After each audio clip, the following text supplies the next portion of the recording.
Eto na sila, ang nag-iisang masugid na tagahanga ni Nicole Yala. Chris Chuper! Kasama ang nag-iisang die-hard fan ni Chris Chuper, Nicole Yala! Mula sa Mahiwagang Burnay, ang kwento.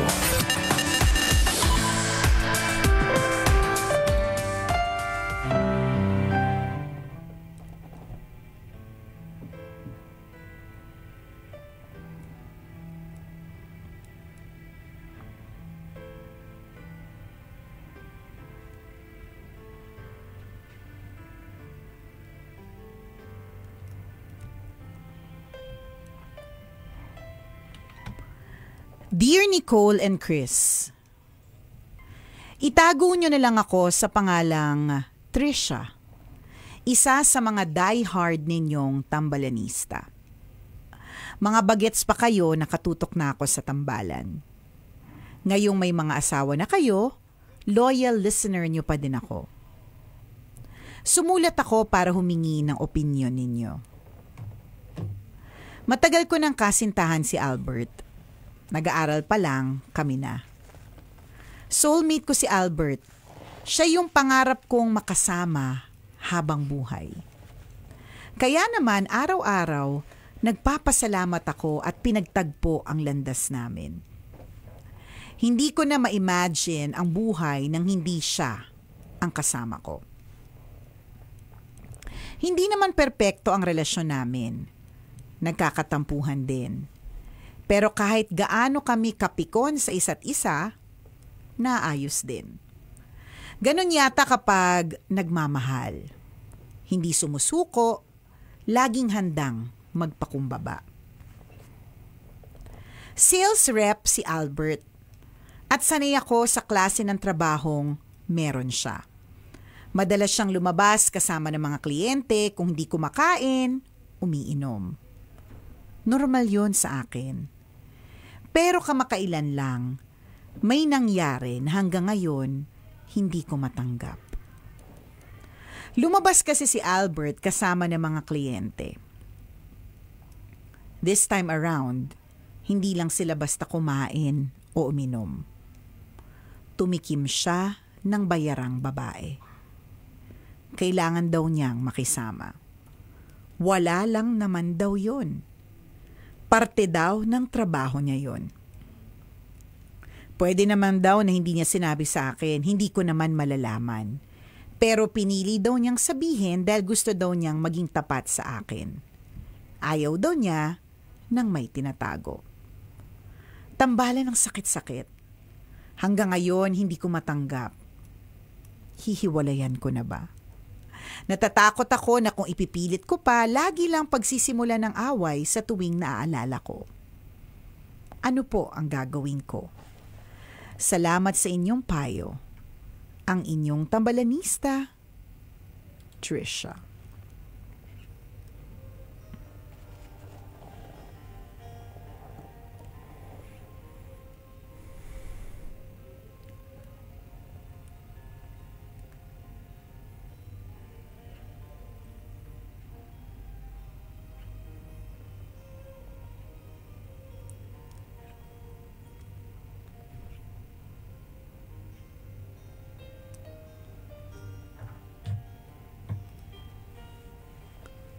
Ayan.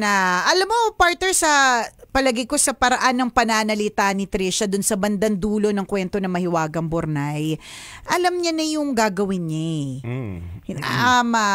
Siyempre, binild up mo lang kung gaano ka bongga, gaano ka bait, kung gaano ka swerte, kung gaano ka blessed ka, ganun kay Albert. Kaya siyempre, yun yung parang feeling mo, hindi mo ma-let go, 'di ba? Kaya lang, ramdam ko lang, partner, na alam niya naman yung gagawin niya. Kilala niya yung kanyang sarili.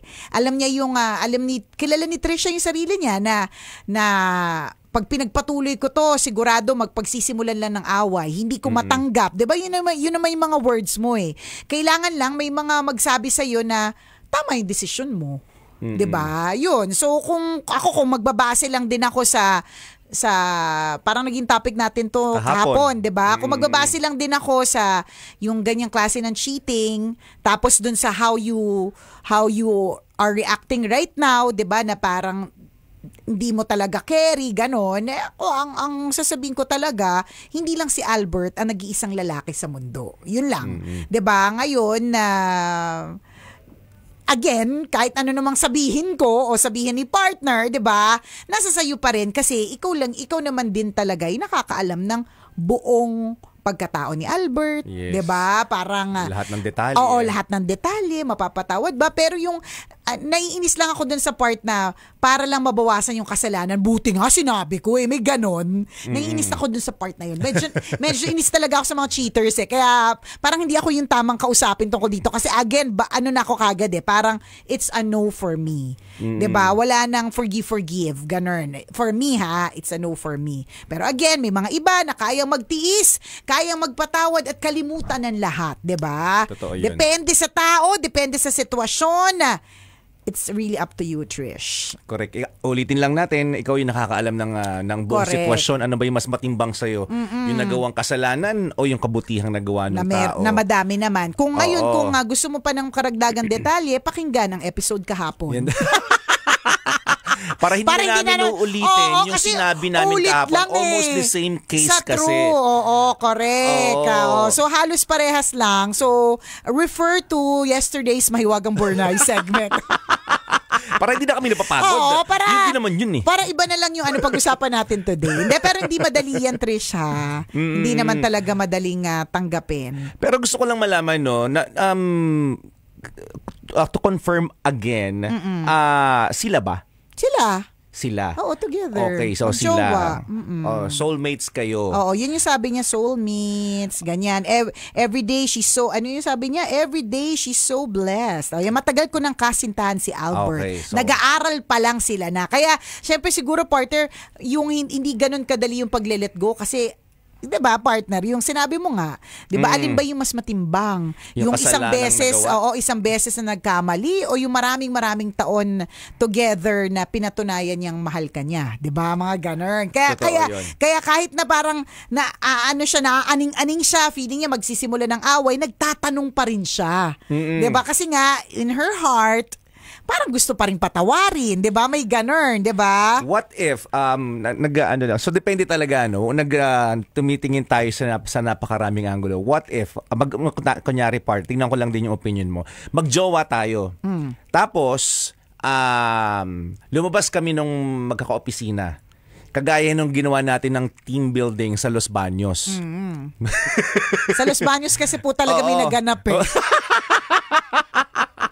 Siyempre, niyaya kami ng mga boss Sabi niya, tara, punta tayo dito, boys night out. May ganung tawag noon. So, pumunta kami sa isang patay sindi. Para sa pagdagdag kaalaman ng lahat, this is a true story. Based on a true story. Diba? What if ganun yung senaryo? So, ikaw si Trisha. Tapos ako yung boyfriend mo. Tapos pumunta kami ng mga boss namin doon sa Patay Sindi, sa pinuntahan natin na ang akala mo nagti-team building kami. Which is actually team building naman talaga. May team building na merong kaya on the side. Trip. Oo. Na natakot din yung mga nandun sa Patay Sindi kasi ang dala ninyong sasakyan nakalagay Media. DZRH Media. Ang laki-laki media. So yung mga babae sa labas nagpasukan. May media. Akala may coverage na mangyayari. Akala may raid. Ang hindi nila alam, ay mag-enjoy. So yung mga boss namin, lahat ng lalaking DJ, binigyan. Ay, joke lang pala, this is not a true story. Hindi pala. Binigyan. Hindi po to true story, ha? Kasi baka nakikinig po yung mga asawa ng mga DJs. Sabi ng friend ko. Correct, diba? Yan. Naman ang laging sabi naman natin kanina, what if? What if? Tama. Kung hindi kayo naniniwala, balikan nyo po yung unang first few minutes of this segment. Sabi ng friend ko. Diba? So, tara, pasok tayo dito, magiinuman tayo. Maya-maya yung boss nagtawag. Maraming babae. Ilan kayo dito? Again, mga kabisyo, this is not a true story. Binibigyan linaw lang po. Napahamak na ako sa ganyan dati, partner. Hanggang ngayon, hindi ko makalimutan nung pinagalitan ako ng misis. Kasi ikaw nagpasimuno. Hindi ako nagpasimuno. Akala ko ikaw nag-organize. Hindi ako nag-organize. Kwento ko lang. Ikaw yung nagtago ng kwento. Ako yung nag-reveal ng kwento. Sa daldal ko kasi to eh. Sabi nga ng friend ko. Oh. So ganun yung nangyari. May ka-table na babae. Tapos syempre, susulitin yun. Binayaran mo eh. Ay, tapos, sige, makikinig lang kami. Binayaran mo eh. Because, ito naman eh. So may kwento. May kwentong naganap. As per Tricia's term, may tinikman. Babaeng bayaran. Oo. Na para dun hinalikan sa labi. Ganon ang dating. Ngayon, nakarating sa'yo. Na si Chuper nakipaghalikan. Nakarating talaga siya sa akin. But this is not a true story. Tsaka I'm not the girlfriend. At nung time na yung single si Chuper, but not a true story, ha? Hindi po tatunay na story. So what is your opinion? Parehas pa rin. Ayaw mo talaga? Oo. Kasi hindi naman... Hindi mo aawayin yung boss namin. Kayo naturing ng mga boss kayo. Aawayin ko ng ano ba yung professional way ng pag-aaway? Idadaan ko sa HR. May memo. Oo, idadaan ko sa HR. Kukunin ko yung sisiguraduhin ko na yung HR babae. Na naloko na dati. Para mas relate na relate. Para siguradong kakampi ko siya. Ganon, para matsugi na silang lahat sa trabaho. Hindi, ako ang sasabihin ko diyan. Makikipaghiwalay ka na ulit. Agad. Kasi ang magiging opinion ko dyan, partner, kunyari, ikaw yung sasabihin ko sa'yo. Kasi wala akong magagawa, boss ko kasi nagutos diba? O so pag sinabi ng boss mo na kumain ka ng tae, kakain ka. Ay, ibang tikim yun. Parehas lang yun. Nautos ng boss. Hindi, parehas lang madumi. Parehas na utos. Parehas madumi at parehas pero utos. Magkaiba. Oo. Diba? Pero parehas. Magkaibang putahe. Hindi, kasi tingnan mo, partner. Yun naman yung magiging rason mo eh, diba? Anong gagawin ko? Pa-victim pa? Anong gagawin ko? Parang itong jowa ni Trish. Anong gagawin ko? Nakikisama lang ako. Yun nga yung tanong ko pabalik. So pag sinabi sa'yo na tumalong ka ng building, gagawin mo kasi gusto mong makisama. Diba? Iba yun. Tingnan mo. So, ibig sabihin, hindi tama yung pagrarason.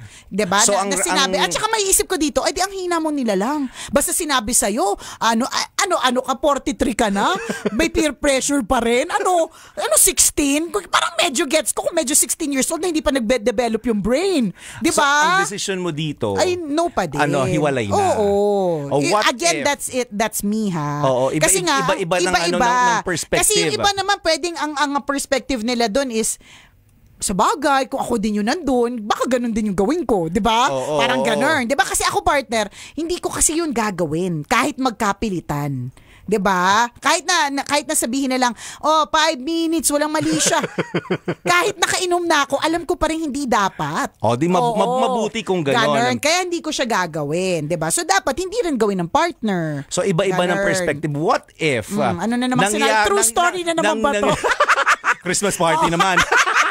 Kaya alam nyo po, yung mga team building na yan, medyo magduda po kayo kapag may mga kasama pong ang usapan, Christmas party. Yung pala. Pag nasa Christmas party, pupunta kasi nagpa-reserve na room. Yan. Tapos pagdating sa room, may bird cage. Ay, nako, may bird cage. Tapos pagpasok namin, may mga paibon. Ano to, mga babae ba yan? May mga paibon.